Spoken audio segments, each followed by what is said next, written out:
The guidance for children is basically the same as it is for adults, just smaller scale. I like to think of it as a smaller version of my plate, a smaller plate, but still divided into the same 4 parts with half or more on fruits and vegetables, and then a smaller serving of a protein food and a grain food that's hopefully whole grain, and then up to the side is the dairy serving, ideally. And those groups make up the same healthy diet pattern, whether a child is 2 years old, which is where the current dietary guidelines start, all the way through adulthood and old age. Research shows that a healthy diet promotes success in life, better concentration and alertness, better physical health that translates into good mental and emotional health. Good eating habits are also a front-line defense against obesity, which happens when a child eats more calories than they burn. Nearly 1 in 4 children in the U.S. between the ages of 2 and 5 is overweight or obese, making them at risk for developing diabetes, high blood pressure, asthma, and sleep apnea. A primary key to teaching a child to make healthy food choices is to start early. On today's Sound Living, ways to develop healthy eating habits in a child. Sound Living is a weekly public affairs program produced by Research and Extension at Kansas State University. I'm Jeff Wickman. K-State Research and Extension Nutrition Specialist Sandy Proctor and Tanda Kidd, Associate Professor in Human Nutrition and Extension Specialist at Kansas State University, take a closer look at the nutritional needs of young children. Kidd says not only is early introduction of a variety of foods important, but so is continuing to reintroduce those foods over a long period of time. The more foods they have had introduced to them when they are younger in age, the more likely they will be of accepting those new foods when they're in different environments and just new foods in general. And of course, we have to keep in safety if the child is ready for the advancement of different textures. So that plays along with taste because taste buds mature as people get older. So it's important to introduce those different foods, but at the same time, we may hear, oh, this kid is picky, but research also shows you just can't introduce a food one time and think a child will just automatically like it depending on what it is. So they'd like to encourage that you introduce the food several times. It may even take up to 10 tries. But you wait a few weeks and introduce that food again, but at the same time, do not force the food on the child. Allow them to be able to pick it if they want to. Also, depending on the age of the kid, you can have them be involved with preparing that particular food item, either going to the grocery store with you to help you purchase the item, and even some of the preparation. Now, we know we can't have younger kids working with a stove, but they can do some of the things to make them feel included in terms of that meal preparation that could probably ease them into, well, I would try it. So that kind of increases some of the acceptability of the new food items. I know a lot of people now are trying the kind of at-home garden as a way to introduce healthier foods to their kids in a wider variety of food. And as you mentioned, if you have them help along the way with the entire process, much more likely to eat it once you finally harvest it. And there is quite a bit of research that shows that's true. And I think parents that listen to this probably recognize, too, that they may have children that wouldn't try a tomato for anything if it's put on their plate, but you might find them out picking cherry tomatoes in the garden and eating them straight from the plant just because they're there and they have that garden scent that is individual to them. And they had something to do with putting that plant in the ground and watering it and watching the flowers turn into tomatoes. And it's just such a fascinating lesson that we really work now to help garden concepts go out to families and children together and learn some of those things together and enjoy some of those fruits of their efforts. One of the things that children actually have kind of built into their bodies is the fact that they can regulate how hungry they are. But as I understand it, the problem is maybe sometimes parents are overriding that mechanism. It's really true. There's what Ellen Satter, who is a dietitian and a social worker who works with family feeding issues, what she has identified as the division of feeding responsibility. And it really breaks down between parent and child whose responsibility is what in getting a child to eat. And it's the parents' responsibility to make sure that foods are available, and as dietitians we often insert the word healthy foods, but to make sure that food is available and that it's offered on a regular basis and that it's an environment where eating can be pleasant and be something that is a positive thing. But it's really the child's responsibility how much they're going to eat and really if they're going to eat at all. It's not the parent's place to say, just a bite or clean up your plate or 2 more bites. And I know you know them because they come out of all of our mouths. They come out automatically because we put the effort into putting the meal out there and we worked hard. And we don't want our children to go hungry or to skip a meal. And we know that it's likely that they might turn around in just a few minutes and then tell us they're hungry. But the reality is that is part of the child's recognition of their own internal cues. And if we take that away from kids, we may not see any outward disturbance of it, but it really has been shown to undermine some of their decision process and their self-competence. It's like, if I am a competent eater, I should be able to tell you, I don't care for any right now. I'll eat in a little while, but I'm not ready right now.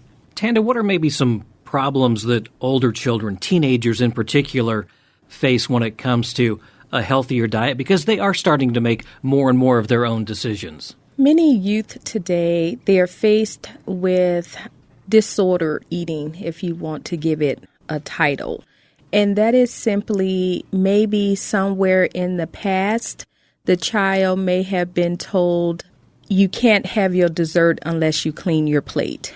Or you may have ice cream because you got good grades. So slowly the child start to associate food with some sort of reward, whether it can be negative or positive.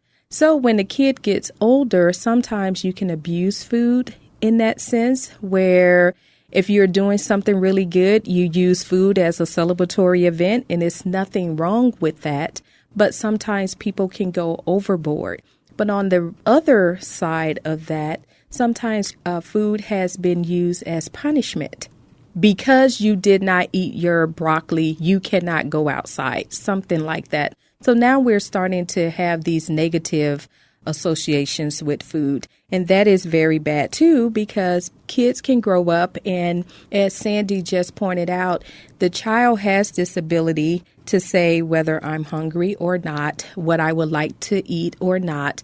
But sometimes that gets distorted and they have an unhealthy relationship with food, which could lead into other things such as overeating, increased weight gain. And when that happens, especially in youth, there could be some self-esteem issues, maybe some teasing, some bullying going on, simply because of the unwanted weight gain that they have endured. The other side of that being an unhealthy relationship with food may be anorexia or bulimia. So there are just things that parents may not think they're causing any harm by telling a kid to clean your plate or just one more bite.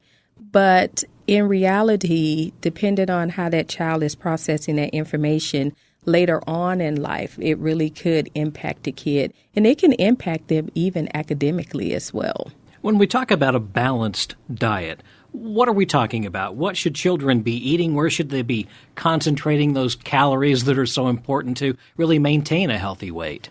Well, the guidance for children is basically the same as it is for adults, just smaller scale. I like to think of it as a smaller version of my plate, a smaller plate, but still divided into the same 4 parts with half or more on fruits and vegetables, and then a smaller serving of a protein food and a grain food that's hopefully whole grain, and then up to the side is the dairy serving, ideally. And those 5 groups make up the same healthy diet pattern, whether a child is 2 years old, which is where the current dietary guidelines start, all the way through adulthood and old age. So what that diet looks like is going to be very similar. Hopefully we're going to see much differing proportions as we go through the age span, because there's big ups and downs in growing spurts and when kids are in school, they're using a lot of energy just to get those grades and make things happen in school. So we're going to, through the lifespan, see a lot of times when calorie needs go up and down. And that's why it really needs to depend on that child saying, of these healthy choices, here's how much I choose to eat. We've all experienced the teenage boy syndrome and how your groceries can come from the store to the refrigerator to being gone in a matter of days. Or before they even get in the house, yeah. So it's really more important during some of those stages to make sure that you have some of the healthier food available so that when they're snacking or they need some energy, they can go to something that's a little bit better than those empty calorie snacks? Absolutely. Kids are going to snack. That's a fact. But the snacks that are available, that's where really the differences will come in.